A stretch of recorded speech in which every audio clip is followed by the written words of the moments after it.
We're back on the Thicc podcast, and today we are going to be giving you our record predictions for the NFC East. Now, last year, it's hard to argue the NFC East wasn't one of the best divisions in football. They had two teams representing their conference in its championship game, and the Eagles won the Super Bowl. But the bottom of this division, namely the Giants, pretty terrible. The Cowboys, dealing with injuries, dealing with incompetent ownership. They're always a fun team to talk about and predict. So we're going to get into the video in a second. If you enjoy our content, please subscribe. But one of us has been abroad in the past week, doing a little work for the Lord, putting in some good Eagles hating. So Tristan, do a little self-promotion for our friends over there in the House of Highlights. I was on the Eagles hater episode of House of Highlights, 10 haters versus 1 Eagles fan. Go check out my performance. You may be coming from that video to see our take on the New York Giants. Am I a delusional Giants fan? I'm sure Isaiah is going to have some takes on that. How much do I hate the Cowboys? What do I think of the Commanders? I tend to think I'm pretty realistic when it comes to viewing the Giants, the Eagles, who's going to win the division, who's going to win the most games this season. So before we get started, like the video, subscribe to the channel, inching towards 20,000 subscribers. And Isaiah, do you want to start us off with... Yeah, mind you said the Eagles were going to win 11 games last year after adding the New York Giants' entire offense. So very objective, I'm sure. Timestamps on the video if you want to jump around. Starting things off with the worst team in the division last year and was about to be the worst team in the division this year. The New York Football Giants. And a lot can be said about the Giants offseason. They moved off Daniel Jones finally. They brought in a rookie quarterback. They brought in Russell Wilson and famous Jameis. And they have brought in the #1 defensive player in the draft. This is a better team on paper than it was last year. I just greatly question if that is going to translate to the win column because they play by far the hardest schedule in all of football. And it really is unfair the Giants, who had the worst record in the NFL in 2024, are stuck dealing with this. Just looking down, playoff team, playoff team, playoff team, playoff team, Saints, playoff team, playoff team. It is an uphill battle. Even the breaks they catch against teams like the 49ers or the Bears. We both think those teams will be better this year than they were last year. This is just a brutal schedule with very few glimmers of hope on it. The path to victory is not clear in most games the Giants play. Now, looking at their offense, actually, you want to jump in on that? Yeah, you want me to jump in on that? You don't have any more hatred to justify this egregious 3-win prediction? I will let you discuss this schedule. I haven't got to my 3-win prediction yet. What do you think of the Giants' schedule as someone who is stared at, made TikToks lamenting its difficulty? Are you here to justify that actually there's a bunch of winnable games here? Well, it's a difficult schedule. If it was an easy schedule, they might have 12, 13 wins and be on the precipice of being the 1 seed in the NFC. That's not the case. And I'm going to get called the Giants homer for my take on their record prediction, but I don't really care. After looking at the preseason, looking at the moves they made to improve their defensive line, it is going to allow them to win games. They had the second worst offense in the NFL last season with the plethora of bad quarterbacks they had starting for them. Russell Wilson, Jackson Dart, Jameis Winston, whichever one of those three is behind center is going to put up more points than 15 points a game. And then you look at their defensive line. Abdul Carter is going to be a monster, paired with Brian Burns, Kayvon Thibodeau, Dexter Lawrence. This team is going to be top 5 in sacks. And when a defense is able to be top 5 in sacks, when they put that much pressure on opposing offenses, it makes a lot more games winnable than you'd expect them to be if you were significantly doubting that team's offense. When you look at teams that were top 5 in sacks last year, you have the Broncos, Ravens, Cowboys, Texans, Vikings. So when it just comes to win total, the lowest number of wins there was the Dallas Cowboys at 7. And you're going to have them at 3. I'm sure a lot of people might have them at less than 5 because of how they perceive their offense and the strength of their schedule. But the fact this team is going to get so many sacks, and I think the front 7 is going to be so good, they're going to win some games you don't expect them to win. And I understand the strength of schedule argument, but I said it already, with the quarterbacks they have, that play is going to be better than the combination of Daniel Jones, Tommy DeVito, Tim Boyle, whoever was back there taking snaps for them last season. Well, Jackson Dart would fit right into that room. And you're right, people are going to call you a delusional Giants fan because you are. You can say that sack number all you want. You are greatly over-exaggerating how good this defensive line is. Dexter Lawrence, best nose tackle in football, best interior pass rusher we have seen in a long time. Up there with Chris Jones in his prime. Not quite Aaron Donald level, but he's special. He is not going to record 10 sacks. He's not going to be on pace for 10 sacks again coming off an injury. Brian Burns. I was never a big Brian Burns fan in Carolina. He is not a premier edge rusher. He's a tier 2, maybe a tier 3 guy. And look, Abdul Carter is supposed to be a generational prospect. I think he will work out eventually. He will be a 12, 13 sack guy by year 3, year 4. Year 1, he does not have the elite speed, the elite burst a guy like Micah Parsons did, who immediately came into the NFL and was one of the best pass rushers in the league. And Kayvon Thibodeau, he is going to be phased off the field. He is not going to be a giant part of the Giants' defense. That unit, those 5 players, are probably going to combine for around 30 sacks. I'll be generous and say that. Maybe 35 if you're being overwhelmingly generous.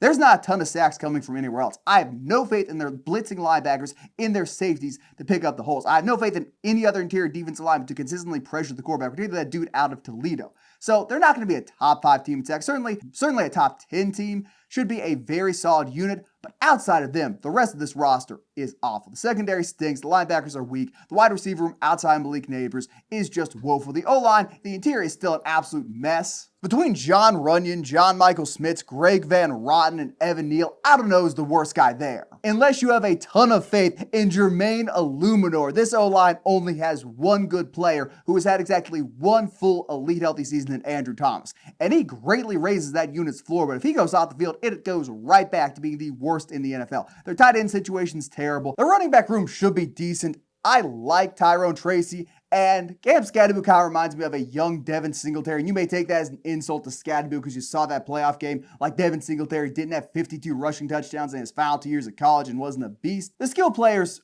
are below average. The quarterback situation, Russ is clearly a bottom 10 and maybe a bottom 5 starter in the league. Jackson Dart just is not NFL ready from what we have seen. He was missing a ton of throws past the 5-yard mark downfield in his preseason games. That's not true. It absolutely is true. At a sub 50% completion percentage once the ball went 5 yards downfield or more in his preseason game. Don't fact check me on this, son. I know what I'm talking about. He is a screen merchant in the Giants preseason games. Whether that changes, whether that is just the Giants offense with him under center, who knows, but he's clearly not NFL ready. I was never that high on him as a prospect to begin with. So there we are. Frankly, I don't think you were that high on him as a prospect until the Giants drafted him. But getting abroad of field, now I've summarized the team. What I ask myself is what teams will an elite pass rush that the Giants have absolutely crush? What games can they win 20-15 because their defensive line forces 2 turnovers and just has the opposing quarterback in hell? And the final number I came to was 3. They're going to beat the New Orleans Saints in convincing fashion. I think they are going to get one on a vastly depleted Giants. And beat themselves? Yeah, I can't believe what I'm about to say. I think they're going to get one on a Lions offensive line I'm projecting to be depleted late in the year. And I do think they squeezed one on the New England Patriots, who just have a pathetic unit. But looking at the Commanders and the Cowboys, what they've done to improve their offensive line, not beating them. The Chargers, maybe they pull one off now that Slater's gone, but I doubt it. Their team's just so much better everywhere else. The Chiefs are beating them. The Eagles are dog-walking them. The Broncos in Denver might be a 6-3 game, but the Broncos are winning that. Vikings, their real unit. 49ers is an interesting one because I think if Trent Williams is healthy, he'll be able to withstand on that left side and give him a win. Packers, clearly a better unit. And it's just not a ton of opportunities. Maybe I should be generous, give him another win over the Raiders or a team like that later in the year. Maybe I can get him up to 4 or 5 wins. But I do think this will once again be one of the worst teams record-wise in the NFL. Having said that, they're not going to be the worst team in the NFL. I think teams like the Saints, even if they do squeak another win on because they play in the NFC South, will clearly be worse. But the Giants are not going to have a great season. Dable's getting fired. Shane should be fired. Giants fans should rejoice at that. Well, you said something extremely wrong in there when it comes to the Giants' defensive line. You said they don't have a chance at being top 10 in sacks. No, I said they didn't have a chance of being top 5. They'll definitely be top 10. You said they probably wouldn't be top 10 I think in I sacks. said they'll probably be top 10. I made a mental note when you said it. I'll rephrase and say they will probably be top 10. They're not being top 5, though. But I don't see point this year being, they getting were 55 already sacks. top 10 in sacks last year, and that was with Dexter Lawrence going down with a major injury during the season. Now he's back healthy. They had a generational pass rusher in Abdul Carter. They add more depth to the defensive line that will allow them to rotate players through the defensive line to keep players fresh. So I think it is extremely fair to believe the hype the Giants' defensive line is getting right now. I believe in the hype that their defensive line has. I think they're going to be top 5 in sacks. There's a chance they'll be leading the NFL in sacks or right behind whoever's leading the NFL in sacks. I think the defensive line is going to be that good, and they're going to terrorize teams and make games closer than you expect. And you talked about the offensive line. I think Marcus Membo, or Embo, however you pronounce his last name, he's played extremely well in the preseason. He may take over that right tackle job right away if he's not announced a starter a few weeks into the season after we see Jermaine Illuminor is not getting things done in a major way. I think the offensive line, even though it is the preseason, has played better than I've seen a Giants offensive line play in recent years. A tremendously low bar, by the way. So with better quarterback play, with improved offensive line play, and a defense that has a front seven that has a chance to be special, I think the Giants are going 8-9. They're beating the Cowboys twice. They'll pick off the Eagles and Commanders each once. And then there's a few other games in there that are extremely winnable. So you've got them having a winning record in the division, which is just preposterous. It's a silly thing to say. They're not beating the Cowboys. Historically, the Cowboys have just owned the Giants, and they are a team who is well built to match up with that defensive line. Obviously, phenomenal guard play. We assume Tyler Smith is going to be as good as he was last year. Guyton, we think, will take that next step. He was a raw prospect, which showed flashes towards the end. You think that too. Very good center situation. The right side could use a little bit of work, particularly the tackle spot, but I do think their O-line will be a strength of theirs. And even if you think Malik Neighbors will go off against that secondary, he went off against the Cowboys last year, had like 120 yards in the game, and the Giants still scored 15 points and lost. There's no path to victory in those games. And Dak might just step up and fry him. Now he's got two wide receivers instead of just CeeDee Lamb, who can be bracketed. So they're not beating the Cowboys twice. They're probably not beating them once. The Eagles are just absolutely destroying the team. The only way they beat the Eagles is if they are resting starters late in the year, or if they lose Saquon Hurts, their backup quarterback, A.J. Brown, Jalen Carter gets in another drag racing incident, Devontae Smith is hit by a falling piano, the secondary gets into a dueling incident where they all poke each other's eyes out with long swords, and Jihad Campbell bust. Anyway, it's not happening. Saying they're going to beat the Eagles is just silly. Saying they're going to beat the Cowboys twice is silly. Commanders, I could see. I don't love the Commanders line as much as the next guy, but hey, if you want to imagine 8-9, go for it. You imagine 6 wins last year. That was twice as many as they got, so they'll probably get 4 this year. So if I imagine 6 wins last year, maybe I'm predicting 8 and they'll get 6 or 7. I think it's just half. It's going to be half, whatever you predict. So you're going to have them going 16-0, 17-0 for them to have a shot at making the playoffs, squeaking at 8-1. That's what you should go next year. I'm a realistic fan. I don't think you are. A fan who imagines the Giants winning 8 games with Russell Wilson as their starting quarterback is not realistic. May not be the starter the whole year. Yeah, man, bring out Dart. I could use a good laugh. Speaking of good laughs, though, the Dallas Cowboys. And they've had one of the noisier off seasons in the NFL, as is to be expected from Jerry Jones and the clown show, I mean the circus, I mean the professional football organization they've got over there running things. Micah Parsons, still not under contract. Will he hold out? Will he not? For the sake of this video, let's just assume he's on the field for week 1. Not that it'll matter, because the Eagles are flattening him right out the gate. This team got better. They have a legitimate number 2 wide receiver in George Pickens. Their O-line should be pretty good. Their running back situation is absolutely pathetic, but it was absolutely pathetic last year, so I don't think much has changed. And Dak Prescott will be on the field. When you are not asking Dak Prescott to solo 1v11 carry a team, he's a pretty good quarterback, a top 10 quarterback, a guy who can get things done from the pocket. He will absolutely light up a lot of the weaker defenses he plays. He's going to struggle against the Eagles. He's going to struggle against the Commanders. He will not struggle against the Giants. He's going to have a long time in that pocket with how strong their interior line is, but I digress. What's going to ruin this team is what ruined them last year. The run defense is still going to be pathetic. I'm not satisfied with what they have done to bolster the interior of that defensive line. I'm not satisfied with how their linebackers have shaped up. I don't love the moves they made at safety or lack thereof, and if they can get their cornerbacks healthy, great. Trayvon Diggs does not enjoy tackling, plain and simple. No one on that side of the ball besides Micah Parsons can even halfway decently defend the run. And if you got only one guy playing competent run defense, you don't have anybody playing competent run defense. Teams are going to march up and down the field all over the Cowboys. And that is going to lead to them losing a lot of games they really shouldn't. It's not going to let the offense fully kick up into gear. It's not going to give Dak the opportunity to have 12, 13 drives and just air things out. The Cowboys are going to go 9-8. They'll have a winning record. But this team is just not a Super Bowl contender. They're barely a playoff contender, and I don't think they stand much of a chance in the loaded NFC. 9-8 is optimistic. 8-9 for the Giants, by the way.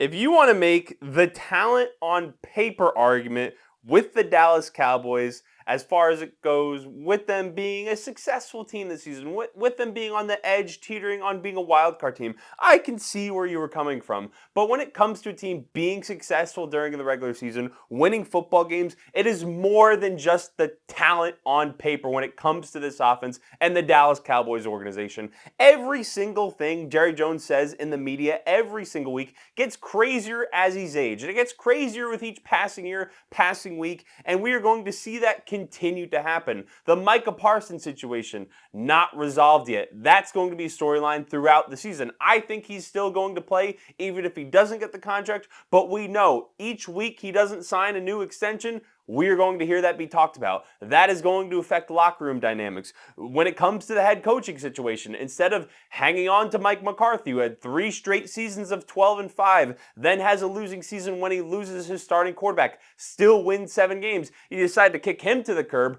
bring in Schottenheimer, who was the offensive coordinator, not even calling plays under Mike McCarthy. That's not a recipe for success. I don't think the Cowboys have a good head coaching situation. I think the drama in the building between Jerry Jones, I think he wants to control the head coach. I don't think that's a recipe for success. And when it comes to Dak Prescott, I'm a little reserved at how good he'll be this year because he's coming off a surgery to his hamstring. Something that has made him a better quarterback is his ability to pass the ball and his mobility off of that to run down the field occasionally. And I don't think we're going to see that as much. He's not going to be as mobile as he's been in the past, so that is going to take away from his game. Defensively, I agree with a lot of things that you said. I don't think they've done enough to improve their run defense, which was one of the worst in the NFL last year. I don't think their defense is quite as talented as the most fervent Cowboys supporters would view it, and I have the Cowboys going 6-11. Yeah, that is pure insanity. This is not a worse team than it was last year, unless Dak Prescott is going to get hurt right out the gate. Everything you talked about pretty much had nothing to do with football and had everything to do with total drama Cowboys. Had stuff to do with Jerry Jones and a head coach who you may criticize shot, but I will say Dak Prescott seems to get along with him. Dak Prescott has to be the focus of the offense. So having a coach on the same page as him is not a bad thing. If they still have Mike McCarthy, I know you will be sitting here criticizing, oh, they're just rolling out Mike McCarthy yet again. Same old, can never really get it done. Maybe get you a win in the regular season. Like, you were going to find an angle to go after this coach regardless. They could have hired Bill Belichick. They could have hired Vrabel. They could have hired anybody, and you were going to criticize the coach. I don't think the criticism... Well, the difference between hating on a team and their chance of winning a wild card playoff team and hating on a team thinking they're not even going to make the playoffs is there's a difference. Yeah, the there. difference is you're a New York Giants fan, so you're not going to give them a fair share. I don't have them making the playoffs either. I don't think they're going to win a playoff game, certainly if they go, because they're going to wind up playing the Eagles in the first round and just get absolutely slaughtered. But to have a team add a player to its biggest position of weakness who will change the offense dynamically in George Pickens, will make life so much easier for their tight end room, so much easier for Dak, for CD, to have an improved offensive line to say, nope, none of that matters. They've got drama in the front office. Micah Parsons hasn't been paid. They're winning less games. That is silly to me. Unless, of course, you do think Dak is getting hurt. Again, if you want to say that, go for it. Make that a part of your prediction. But if you do not think the Cowboys are going to be better with Dak on the field, I don't think the offensive line is as good as you think it's going to be, and I think the injury that Dak is coming off of, I don't think he's going to be as mobile as he's been earlier in his career, and I think that's going to affect his ability to extend plays behind the line of scrimmage, affect his ability to get away from some sacks, and that is going to affect the offense. I mean, you don't think they're going to be as good as I think they're going to be. They're a mediocre unit last year by the numbers. Tyler Guyton is only going to get better going into year 2 as a massive developmental prospect. Will he be a good left tackle? Who's to say? He should at least be average. We both liked the Tyler Booker pick when it was made, unless you've decided to reverse course on that for the sake of criticizing the Cowboys. And we think Tyler Smith's elite. You think Tyler Smith's elite, right? You like Tyler Smith to go. Good player. He's an elite player. He's one of the best guards in the NFL. Clearly one of the 3 best. All right, man. This is going to be a top 10 unit. I know you as a Giants fan don't have much experience watching good offensive lines. This is going to be one, particularly good interior offensive lines. They're going to throw the ball around. They're going to score a lot of points. They're going to give up a lot of points. They're going to be the NFC version of the Bengals. A fun team to watch on NFL Red Zone and who will be heavily featured because there's always going to be a touchdown in their game. They're going 9-8. Having them going 7-10 is silly. Anyway, would you like to intro the Commanders? I have them going 6-11. I'm sorry, you said 6-11? Yeah, all right, open those man. ears a little bit over All there. right, man, go for it. You can start with the Commanders discourse. The Commanders. I have said a lot of positive things about the Commanders, and they need to get a deal done with Terry McLaurin for their offense to be functioning at the highest level this season. I think they're going to be a good team. I think they've improved in a lot of ways. They went out, got Laremy Tunsil to be their left tackle, drafted Josh Connolly. They've done things to support Jaden Daniels. On the defensive side of the ball, Dan Quinn, the defensive coach in year 2, I think they're going to be firing on all cylinders. But when it comes down to their regular season record, I don't think it's necessarily going to be a +2 win jump from last year. I think everyone, Commanders fans included, look at last season, and that Commanders team overachieved in the regular season. Commanders fans absolutely do not believe that, by the way. They think they underachieved. You think they underachieved? I have had a recent interaction with those lovely people in the comment section. They are buying into the hype. They do not think they overachieved last year. They think they're going back. I think playoff success, it is totally in the cards for them to have a deep playoff run, potentially make it back to the NFC Championship. Maybe they even win in that game. What, the guy can cuss Jared Goff again? But when it comes to the regular season, I think it is very fair to say 12 wins was them overachieving last year relative to the talent they had on the roster. And even though they improved with the talent on the roster this season, so did a lot of other teams on their schedule. The Giants' defensive line improved drastically. The Eagles, they're still the Eagles. Those are 4 games they're going to have to play. And they have a tougher schedule than they did the previous season. So when it comes to the record they're going to wind up with the end of the year, I do have them with 1 less win at 11-6. I have them at 2nd in the NFC East, but I do think the product on the field is going to be better, but the record at the end of the season may not be exactly what Commanders fans want it to be. I think you're forgetting the Washington Commanders were last year and are this year the oldest team in football. I kind of think regression in some areas will be due. I don't think the product on the field is going to be better by any stretch of the imagination. Let's start off talking about Terry McLaurin. I understand to a certain extent why Washington does not want to pay him, because if they do give him $32 million for 3 years fully guaranteed, and he has 1 more year of elite production, and now they're stuck with the rest of that contract, that's not a good thing. They're in a bad spot moving forward for the rest of Jaden Daniels' rookie deal. Ultimately, they should bite the bullet and do it, because this is kind of the final year of their window, in my opinion. But it's not a great spot, and I understand where the front office is coming from. Defensively, Deron Payne, Javon Kinlaw, Von Miller, Bobby Wagner, Frankie Louvu, these are not young guys. And sure, Dan Quinn's a great coach, but he can't coach half a second off your 40. And I think Bobby Wagner at this point in time, after making an all-pro team, might be running a 5-second 40. It's not fast out there. You think you can run faster than him? I think it'd be closer than it should be. I'll put it to you like that. That's fair. If you gave me a 10-yard head start from the, let's say I'm on the 40, Bobby's at the 30, I'm taking him to the end zone. He's not. Maybe a 15-yard. But you get the point I'm taking. Clip it and tag Bobby. Please don't. Please don't. Offensively, adding Laremy Tunsil is a good thing. He is a great pass protector in the run game, liability for Texas last year. Committed a lot of penalties.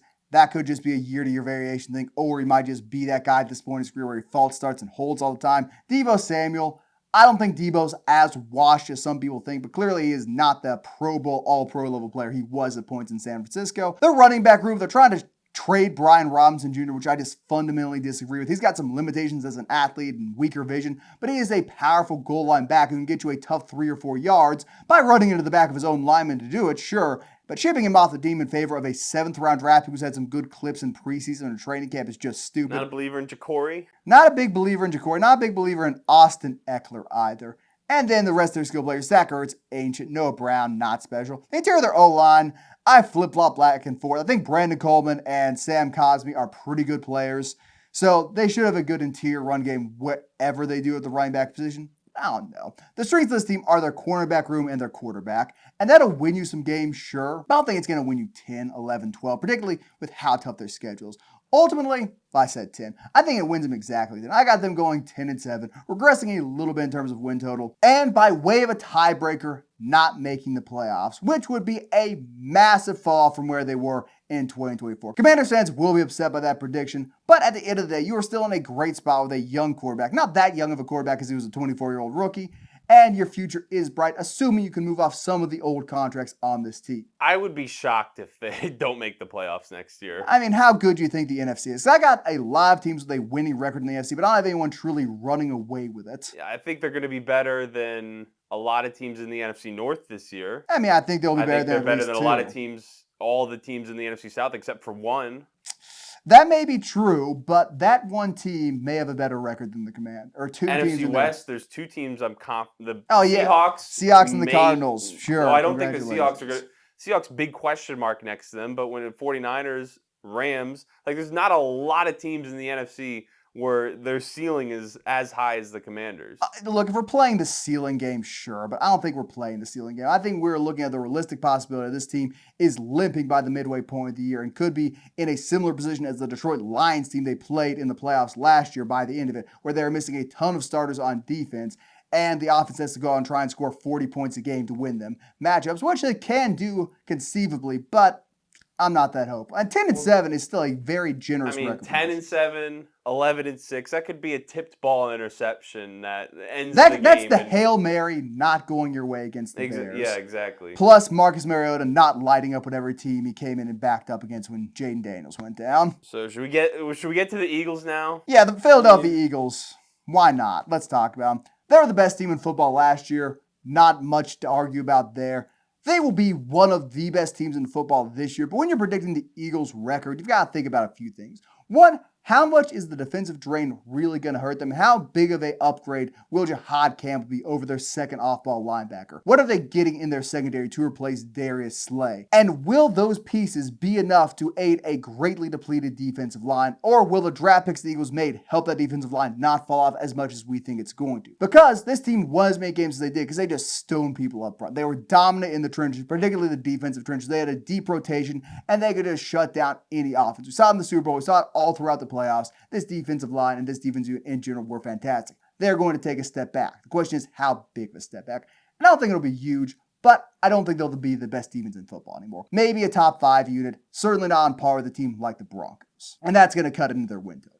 I don't think when it comes to their win total, the conversation is that interesting relative to how good they were last year. Because when you have the best running back in the NFL, regardless of Landon Dickerson's health status, they still have 2 all-pro offensive tackles. Their offensive line is still going to be very good. They still have a top 5 receiver, another top 15 receiver. Jalen Hurts is a top 10 quarterback. Their offense will still be solid, even if they take a slight step back due to the offensive coordinator change. On the defensive side of the ball, still have a lot of talent. So this team is a lot more talented still than a lot of other teams in the NFL. They will win football games. If you're being the most pessimistic person possible when it comes to an Eagles record prediction prior to the season, maybe you can get them to 11 wins if you're being extremely pessimistic. I think anything beyond that, you're definitely bordering on delusional. The more interesting question, which you alluded to, is how will their defensive pieces deal with losing Milton Williams to the Patriots, losing the playing time that he put on the field,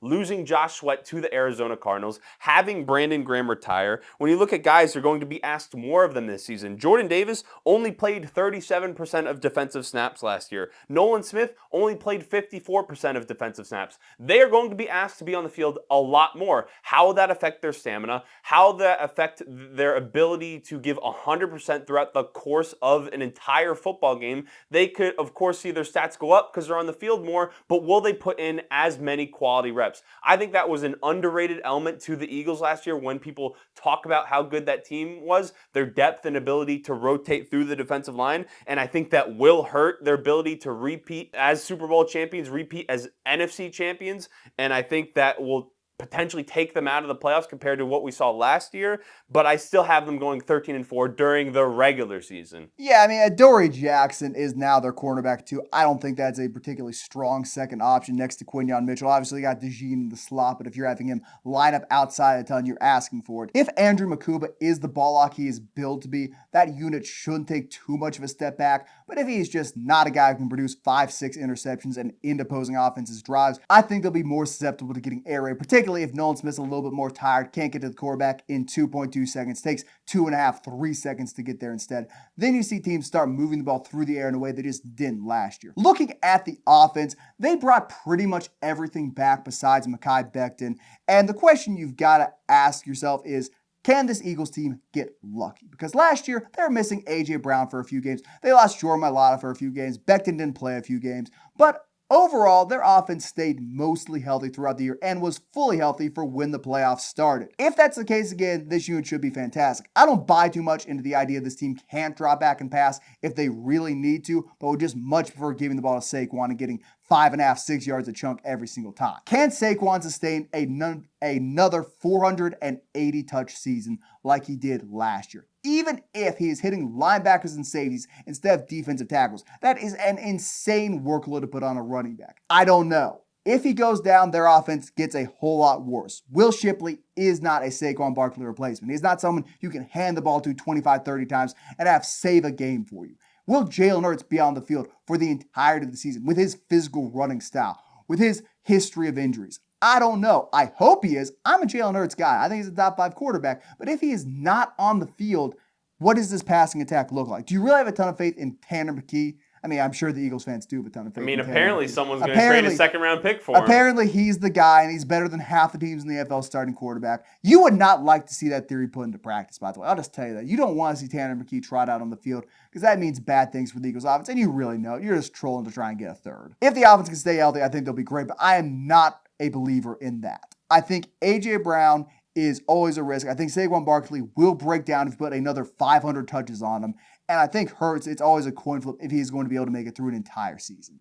So I think they regress a little bit there. They lose a game because someone's out of the lineup. The defense is a twinge worse, and they wind up going 12-5, which is still good enough for the 2 seed in the NFC, but they do have to wind up playing in the first round of the playoffs, unlike what they did last year. So, I mean, we're very close once again, 13-4, 12-5. Again, that's a bad tipped interception. I think we both think they're going to win the division. They're extremely talented. The question with the Eagles isn't will they win the NFC East? Will they be a playoff team? It is how will they fare come playoff time? Will their team stay healthy the entirety of the season? And will not having as much depth affect the production that Nolan Smith is able to have? Will it affect Jordan Davis's ability to be productive on the field? Will it affect either of those guys' health, having to put more snaps on their body every single Sunday? So I think those are the question marks when it comes to can the Eagles repeat as champions? But I think a lot of people still feel like they're going to win the NFC East. They clearly should be the favorite to come out of the NFC East. They probably should be the favorite to come out of the NFC. I've got one team above them in the conference.